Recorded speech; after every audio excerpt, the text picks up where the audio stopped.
8.240.000 seguidores. É muita gente. Isso dá mais do que a população inteira do Paraguai. Ou da Suíça, né? É um número absurdo. Exato. E o detalhe é que esse é o número exato de pessoas que estão consumindo todos os dias uma engrenagem de ódio que vem disfarçada de informação. Uhum. Aqui mesmo, nas redes sociais mais famosas do Brasil. E, bom, a gente não está falando daqueles cantos obscuros da internet, daquelas camadas que precisam de navegador especial, sabe? Pois é, esse é o ponto mais assustador. O material da nossa análise de hoje, que é um levantamento bem profundo da curadoria do projeto História Islâmica, mapeou um ecossistema inteiro. Sim, são 60 perfis anti-islâmicos, certo? Isso, 60 perfis operando ali à luz do dia. Nos feeds que todo mundo rola entre uma foto de família e um vídeo de humor. E o que torna isso letal é justamente essa normalidade toda. Com certeza. A arquitetura dessas plataformas, ela neutraliza totalmente o nosso senso crítico. Coloca uma mentira muito perigosa logo ali, do lado de um conteúdo super inofensivo. E a nossa missão nesse mergulho profundo de hoje é justamente desmontar cada peça dessa máquina. A gente vai investigar como a criação desse pânico social todo acaba legitimando crimes reais, né? Problemas sociais bem graves e as consequências perante a lei. É por aí mesmo. E a principal pergunta que a gente precisa responder com base no material é: o que realmente motiva esses grupos? Por que tem tanta gente trabalhando sem parar para desumanizar quem pratica o Islã? É a grande questão. Porque a primeira coisa que vem na cabeça quando a gente vê tanta desinformação assim, em escala industrial, é achar que são robôs, né? Sim, a gente pensa logo em exército de bot, hacker de outro país e esses perfis anônimos automatizados. Mas olha só, os dados dessa pesquisa destroem essa ideia na mesma hora. Mais de 2/3 desses 60 perfis mapeados aqui no Brasil não são robôs e não são anônimos. Nossa, são pessoas reais. Pessoas reais e figuras individuais que têm muita influência. A gente está falando de influenciadores digitais gigantes, de políticos com mandato ativo e até líderes religiosos. Líderes religiosos, caramba! Sim, são pessoas com rostos conhecidos e que usam um capital que vale ouro hoje em dia, a confiança do público. Ah, o peso da autoridade, né? Porque, pensa bem, se um site qualquer que ninguém conhece publica um absurdo, o nosso cérebro já ativa um filtro de desconfiança na hora. Exatamente, a gente fica com o pé atrás. Mas quando essa mesma informação distorcida vem de um líder religioso ou de um parlamentar, sabe, alguém que diz ter a mesma moral que o seguidor, a barreira some, a mentira ganha um selo de autenticidade no ato. O filtro crítico desliga. E o que eu acho fascinante, do pior jeito possível, claro, e que o estudo detalha super bem, é que eles quase nunca inventam uma mentira do zero. Não é uma ficção pura, né? Não, a ficção pura é frágil demais. Qualquer agência de checagem derruba aquele em 5 minutos. A tática deles é muito mais sofisticada. É desinformação ancorada em meia-verdade. Conta mais sobre isso. Como eles fazem? Eles pegam um fato real, algo que você pode ir lá e verificar. Pode ser a aprovação de uma lei simples, um dado demográfico sobre imigração na Europa, ou até um crime isolado que aconteceu. Tá, e aí? E aí eles cortam totalmente o contexto. Tiram um lado histórico, social, jurídico e inflamam aquilo até parecer uma conspiração global, sabe?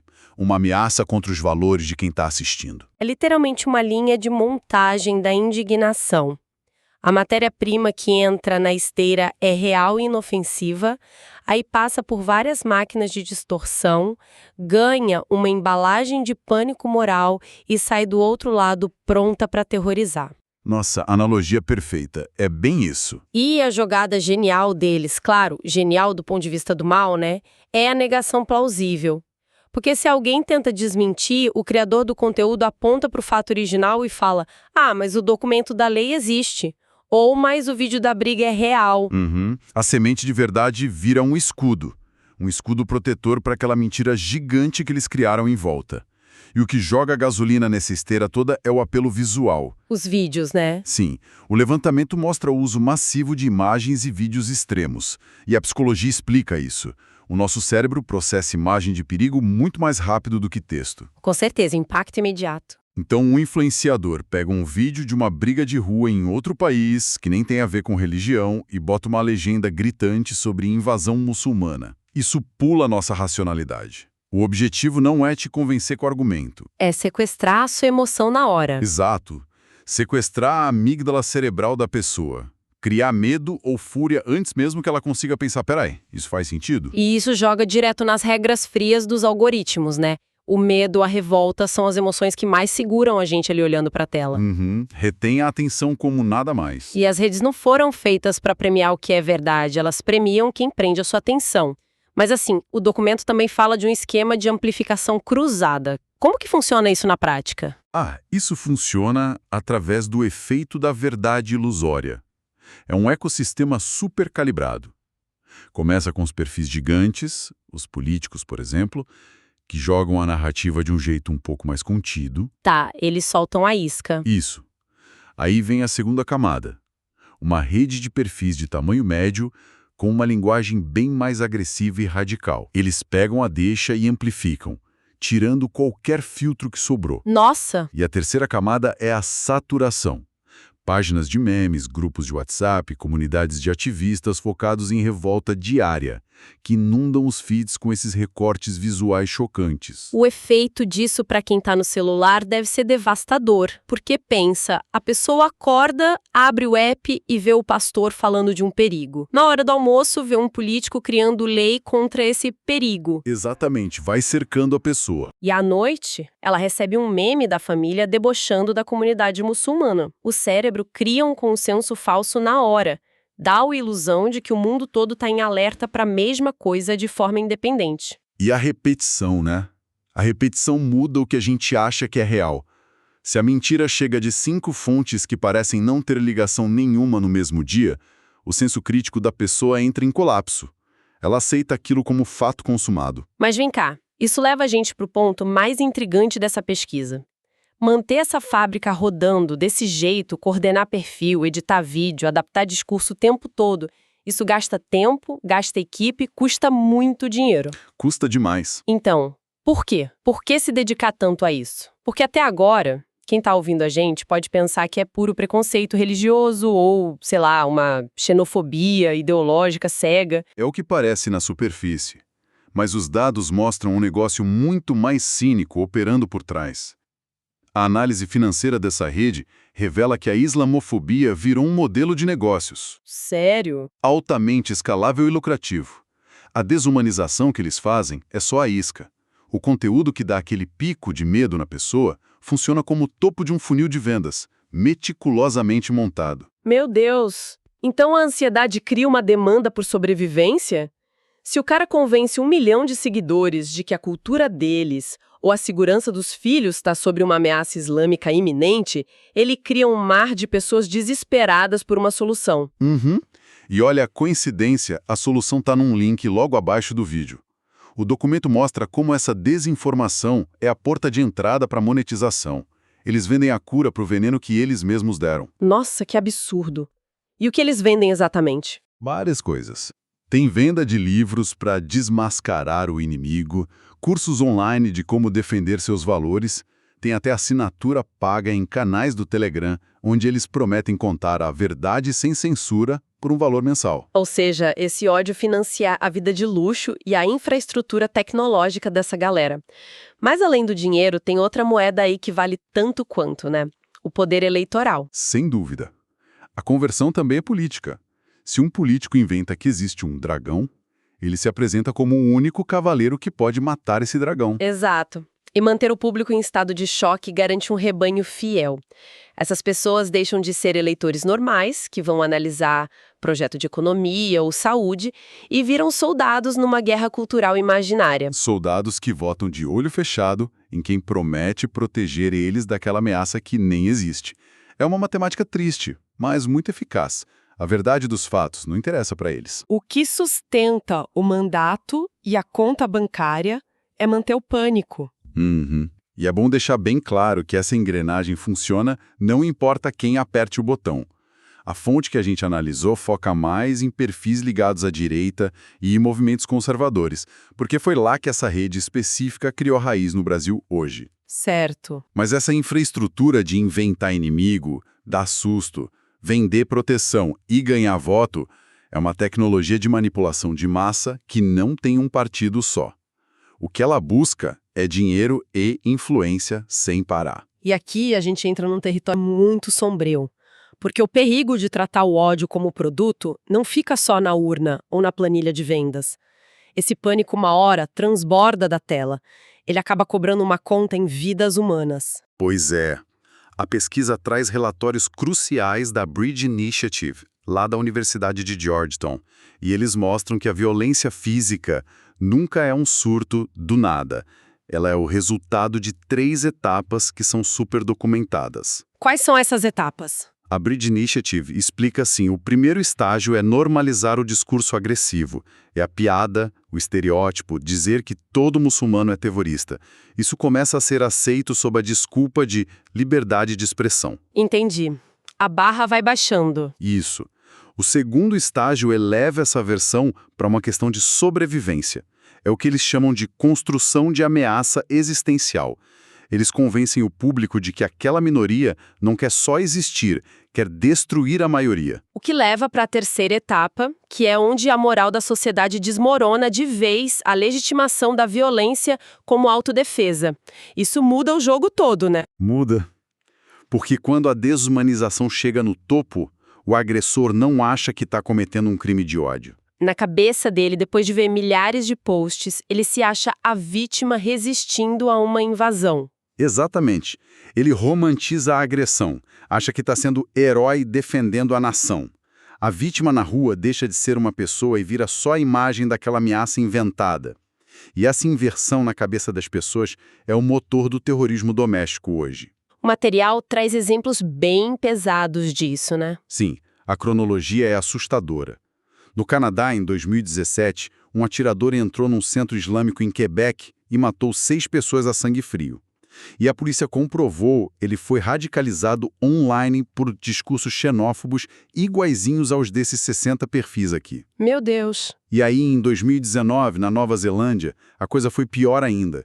Em Christchurch, onde um atirador matou 51 pessoas em 2 mesquitas. E o detalhe de Christchurch que muda a história é que o cara transmitiu o massacre ao vivo, pelas redes, né?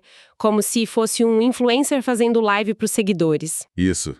A internet deixou de ser só a escola do extremismo e virou palco, a ferramenta para legitimar o crime na hora que acontece. O terrorismo virou um espetáculo de marketing para essa indústria do ódio. Nossa, é muito pesado. E não para aí. Teve aquela família inteira morta por um motorista que atropelou eles de propósito no Canadá só porque eram muçulmanos e paquistaneses. Teve ataque no Reino Unido. E a pesquisa mostra que isso não é só no Ocidente, não. Sim, os exemplos da Ásia provam que essa desinformação digital acende conflitos super antigos. O caso de Mianmar é terrível. Campanhas organizadas nas redes geraram uma limpeza étnica grotesca contra os Rohingya. Genocídio mesmo. E mais de 700 mil pessoas forçadas a fugir das próprias casas. E na Índia, a gente viu as mensagens de WhatsApp e Facebook causando distúrbios violentos em Nova Delhi, com dezenas de muçulmanos assassinados nas ruas e casas incendiadas. E tem um dado estatístico na pesquisa que me deixou abismado. É sobre o contágio social. Nos dias logo depois do massacre de Christchurch, que chocou o mundo inteiro, o esperado era um recuo, né? Um choque de realidade. E o que aconteceu? O inverso. Os incidentes de rua contra muçulmanos no Reino Unido pularam em quase 600%. Peraí, quase 600%? Quase 600%. O ataque funcionou como um sinal verde gigante. Deu a validação que aquela galera extremista estava buscando. É a prova matemática de que tolerar isso, com a desculpa de que é só palavra na internet, é literalmente assinar o papel do próximo massacre. E isso traz a gente para as implicações legais que a fonte levanta. Sim, a pesquisa cita um guia do governo do Canadá que dá uma diretriz muito clara para quem legisla. Hoje, crime de ódio tipificado não brota do chão sozinho. O racismo, a xenofobia, eles precisam de solo fértil. Precisa de alguém regando, né? Eles são cultivados ativamente por esses discursos públicos. E a visão jurídica é muito clara. Quem desenha essa narrativa que incita a violência compartilha a culpa do crime. O que força a gente a olhar para o nosso próprio quintal. Como que toda essa violência gringa reflete aqui no Brasil? Porque a gente tem essa arrogância cultural de olhar para fora e pensar, o Brasil é muito misturado, isso não acontece aqui. Mas a investigação do História Islâmica liga a sirene vermelha para isso. A gente não está imune. O que os dados mostram é que a gente está no meio do processo de escalada. Agora mesmo. Então já está acontecendo. O terreno já está pavimentado. A gente não teve um atentado com dezenas de mortos ainda, mas a violência já existe.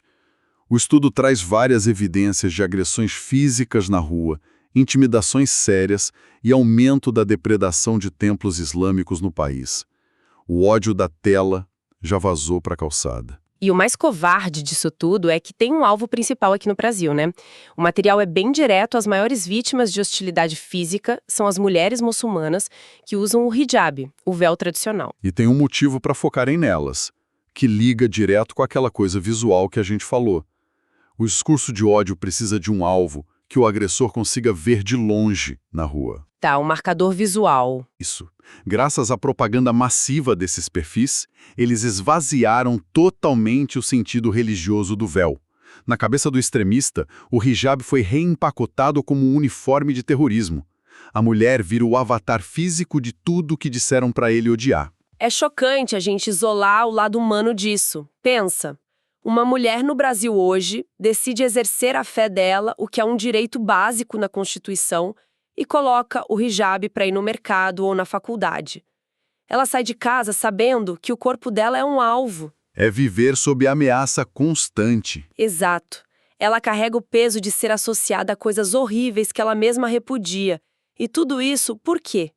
Porque um político ou um influenciador precisava de um espantalho para vender curso e ganhar like. Direitos humanos sendo moídos por engajamento. A história moderna prova isso sem errar uma vez. Criar o inimigo na mente das pessoas sempre vem antes da violência física acontecer em massa. Quando uma rede passa anos dizendo que um grupo é perigoso e quase subhumano, a pergunta não é mais se uma tragédia vai acontecer. A pergunta é quando e onde. E ignorar esses 60 perfis aqui no Brasil, achando que é só bobagem na internet, não é ter cautela. É ser cúmplice do vetor principal de violência extremista. Olha, o panorama que a gente desenhou aqui exige muito mais do que só ficar indignado em silêncio. Exige que a gente entenda a mecânica da coisa.